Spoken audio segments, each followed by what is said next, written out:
A phase gate is a point in a project at which the project team reviews the progress of the project and decides about whether to proceed to the next phase or not. Phase gates are used to manage the flow of a project and to ensure that the project is on track and aligned to the organization's goals and objectives.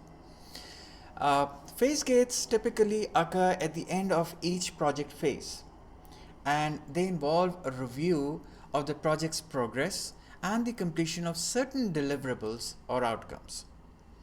The project team may also review the project's risks and benefits and assess whether the project is still viable and worth continuing or not.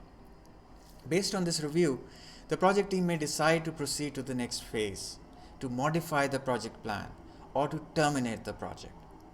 A phase gate is held at the end of each phase. The project's performance and progress are compared to the project and business documents, including documents like project business case, project charter, project management plan, and benefits management plan. Depending on the organization, the type of industry or type of work, phase gates may be referred to by other terms such as phase review, stage gate, kill point, and phase entrance or phase exit. Organizations may use these reviews to examine other pertinent items which are beyond the scope of this guide, such as product-related documents or models. See you in the next lecture.